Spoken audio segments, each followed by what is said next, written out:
شراب پیتے ہیں، میرے ابا ذرا سجے ہوئے نہیں ہیں، میرے ابا نماز نہیں پڑھتے. میں کہتا ہوں میرے عزیز، ابا کی عزت اور اماں کی عزت نمازی ہونے کی وجہ سے نہیں ہے، ابا اماں کی عزت نیک ہونے کی وجہ سے نہیں ہے، ماں باپ کی عزت صرف ماں باپ ہونے کی وجہ سے ہے.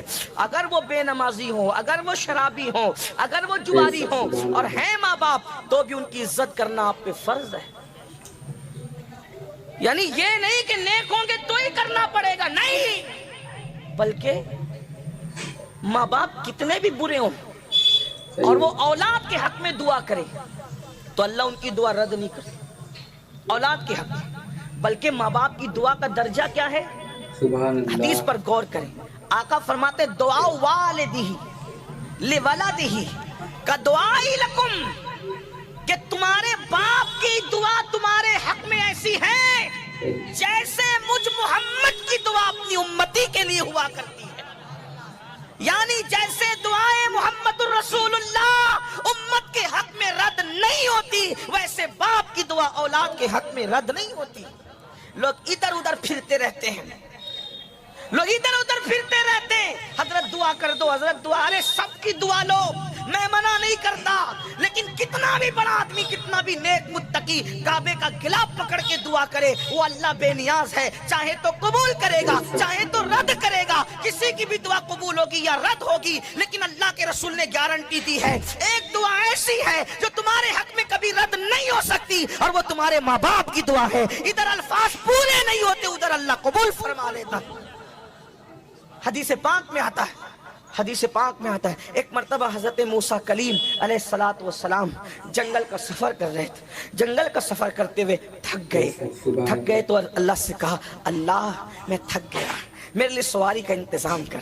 تو ارشاد ہوا موسیٰ تشریف لے جائیں تھوڑا آگے، ایک بندہ ملے گا اس سے یہ بات کہو.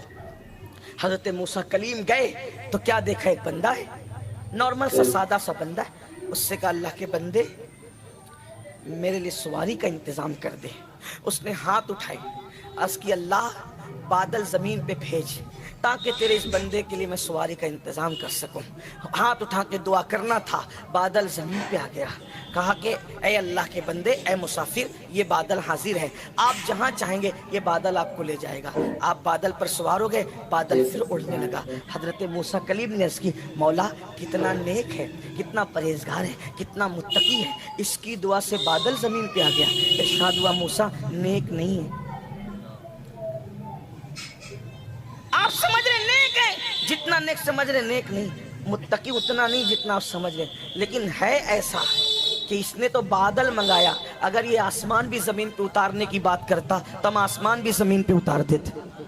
مولا جب اتنا نیک ہے نہیں تو پھر اس کی دعا کی تاثیر کی وجہ کیا ہے؟ ارشاد ہوتا ہے ماں کی کوئی خدمت کی، کہ ماں کی خدمت کرتی، ماں کو راضی کر لیا، ماں نے مرتے مرتے دعا کی اللہ میری خدمت کا حق ادا کیا ہے، جب بھی جو دعا کرے تو اس کی ہر دعا قبول کر لے.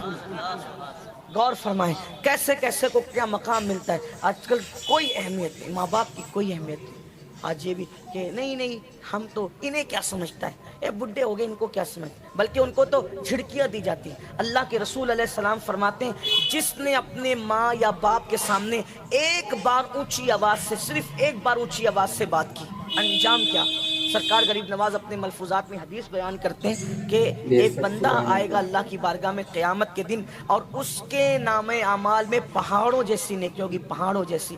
شاید ہی کوئی نیکی ہو جو اس نے نہ کی ہو، نیکیاں نیکیاں نیکیاں نیکیاں اور نیکیاں ہی نیکیاں. پھر کیا ہوگا؟ اس کی نیکیاں جب میزان پہ رکھی جائے گی تو میزان بھر جائے گا اس کی نیکیوں سے. وہ خوش ہو رہا ہوگا، بس ابھی حکم ہوگا کہ میں جنت میں جاؤں گا، ابھی اذن ملے گا کہ میں جنت میں جاؤں گا.